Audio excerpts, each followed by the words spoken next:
Saya masuk, kemudian pas saya mau berangkat bersama-sama dengan Pak Harto, persiapan untuk masuk dengan baris menghormat, ditahan oleh Pak Dandim. Saya tanya kenapa seperti ini, saya bilang gitu. Tidak bisa Pak loh, saya bilang kami ini akan ziarah ke Taman Makam Pahlawan, khususnya pahlawan revolusi. Kamu sebagai prajurit punya sumpah prajurit yang sabta marga, dan Taman Makam Pahlawan ini kamu bertanggung jawab pada Tuhan Yang Maha Esa. Akhirnya Dandim menjawab, Pak, bisanya 30 karena Pangdam juga 30. Tidak apa-apa. Setelah saya cek kemarin ternyata lebih dari 30 juga, tapi tidak apa-apa lah.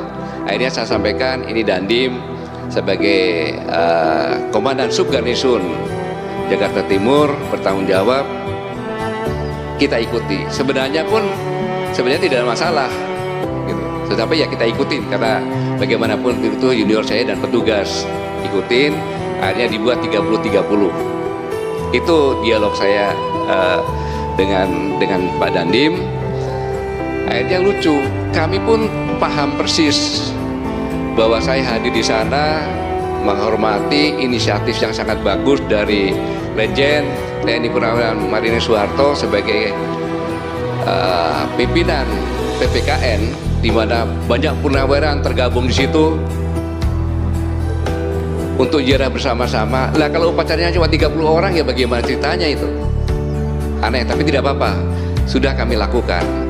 Tetapi yang menjadi permasalahan adalah bahwa menurut Undang-Undang Nomor 9 Tahun 98 tentang kemerdekaan menyatakan pendapat di muka umum, pasal 6 disebutkan bahwa warga negara yang menyampaikan pendapat di muka umum antara lain berkewajiban dan bertanggung jawab untuk menghormati hak dan kebebasan orang lain, menghormati aturan-aturan moral yang diakui umum, mentaati peraturan perundang-undangan, menjaga dan menghormati keamanan dan ketertiban umum, menjaga persatuan dan kesatuan bangsa. Nah, sekarang saya tanya kepada Anda mereka yang berunjuk rasa bersamaan dengan kami berziarah di Taman Makam Pahlawan kemarin, apakah mereka memenuhi kewajiban itu? Dan apakah petugas yang begitu banyak itu mencoba menertibkan mereka?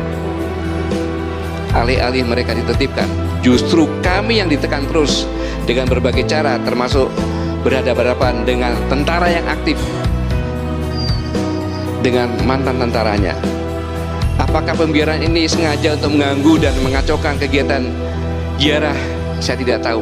Tapi ingat, apabila nanti 17 Agustus kita tidak boleh ziarah, 5 Oktober tidak boleh ziarah, peringatan G30 SPKI tidak boleh ziarah, Hari Pahlawan tidak boleh ziarah, ini sama seirama dengan yang akan menghapuskan sejarah. Itu adalah melumpuhkan daya juang anak bangsa. Kita lupa sama sejarah. Ini sangat berbahaya. Tadi saya menyimak sedikit Pak Agung bilang Pangdam, kami tidak ada di situ. Yang ada kami itu hanya saya dengan Pak Wahab, ditambah lagi Pak Yani, nggak ada lagi yang lainnya. Saya katakan itu bohong besar, jangan berbicara seperti itu. Tanya kepada Pak Harto, itu semuanya adalah purnawirawan semuanya.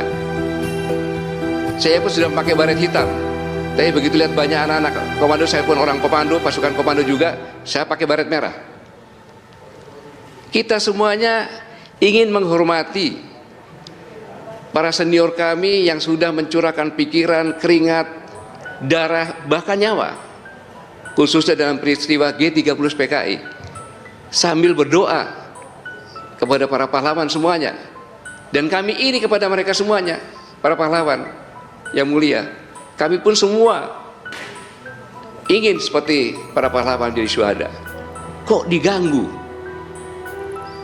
Apakah PPKN merupakan organisasi teroris, organisasi terlarang? Kan tidak. Ini yang menjadi pertanyaan bagi saya. Saya hanya tamu saja. Tapi kebetulan yang dihadapi adalah Dandim, maka saya maju karena saya juga angkatan darat, agar tidak terjadi salah paham. Dan kami ikuti. Rencananya 30. Begitu 30 yang baris, teriak-teriak Covid segala macam, segera bubarkan.